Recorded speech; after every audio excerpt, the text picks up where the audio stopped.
All right, let's get right into it. Every single day, whether you realize it or not, you're relying on encryption to keep your life private. But here's the thing.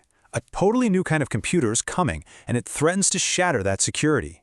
We're going to break down this quantum threat and figure out what it really means for your data. So let me just ask you this. Picture someone stealing a file packed with your most sensitive encrypted information today. Do you think they could actually read it, say, a decade from now? The answer to that question is, well, a lot more urgent than you might think. And it all boils down to this really simple but kinda scary strategy. Harvest now, decrypt later. This isn't some far-off sci-fi problem. It's happening right now. Bad actors are scooping up our encrypted data, just hoarding it, and creating this massive stockpile that they're just waiting to unlock. And that future moment when they can finally unlock it, it has a name, Q-Day. It's the hypothetical day a powerful enough quantum computer goes online. All that data being harvested today is just being put on ice, waiting for Q-Day to arrive. Then, bam, they can decrypt it all. You know, this timeline really puts it all into perspective. The key takeaway here is that the danger zone isn't in the future. We're living in it. Experts pretty much agree that a powerful quantum computer will show up sometime in the 2030s. And the US government, they're taking it so seriously, they've set a 2035 deadline to get their own critical systems protected. The race has absolutely begun. So how exactly could a quantum computer pull this off? Well, the threat isn't just some vague boogeyman. It actually comes down to two very specific, very well understood quantum algorithms. Think of it like this. On one side, you've got Shor's algorithm. Now this is the big one, the existential threat.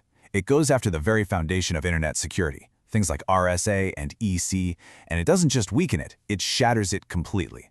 Game over. Then you have Grover's algorithm. It's still a threat, sure, but it's manageable. It targets different encryption, like AES, and kind of just weakens it. And the fix for that? It's pretty simple. We just need to use longer keys, like AES 256. Okay, so the threat is crystal clear, especially from Shor's algorithm. But here's the good news. Cryptographers saw this coming from a mile away. They've been working for years to build a defense against this exact problem.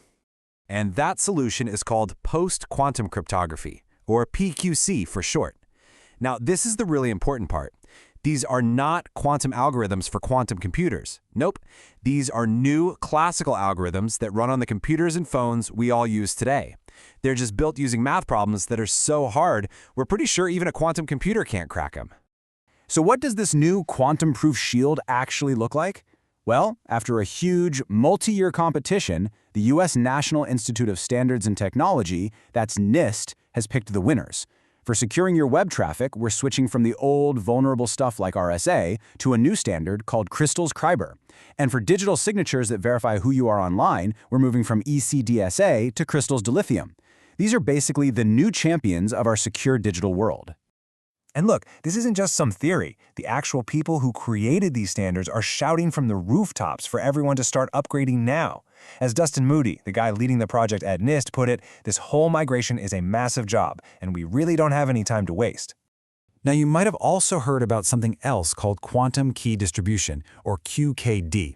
It's a really cool idea that uses the physics of light particles, but, and this is a big but, it requires specialized, super expensive hardware. For basically all of us, PQC is the real answer. It's the scalable, practical solution because at its core, it's a software update. Okay, so we have the threat and we have the solution. The new algorithms are standardized, they're ready to deploy. The story should pretty much end there, right? Well, not quite. We have a major problem. The reality of the situation is pretty shocking, actually. Despite all these warnings, recent surveys show that a staggering 95% of organizations have no formal plan to make this transition. Let that sink in. Less than 1 out of every 20 has a roadmap. This right here is what we call the Great Readiness Gap. So what's the holdup? Well, it's all the usual suspects, right?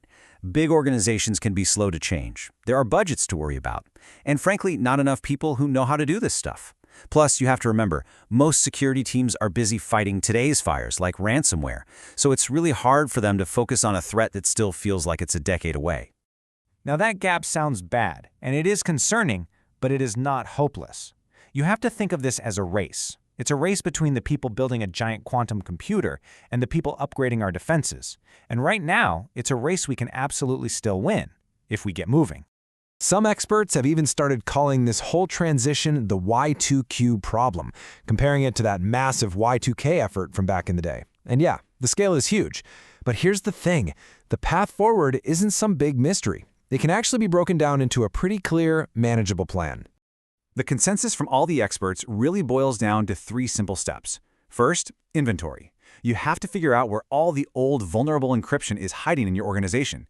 You can't protect what you don't know you have. Second, build for agility. This just means designing your systems so you can swap out algorithms easily. Think of it like changing a tire instead of having to rebuild the entire car. And third, prioritize. You don't have to fix everything overnight. Start with the crown jewels, the systems protecting your most sensitive data with the longest shelf life, because that's the exact stuff the bad guys are harvesting today. So really, it all comes down to this. The tools, the standards, the roadmap to a quantum-safe future, they all exist right now. The technology is not the problem here. Our own action, or inaction, is. The quantum age is coming, that is for sure. The only real question is, will we be ready for it?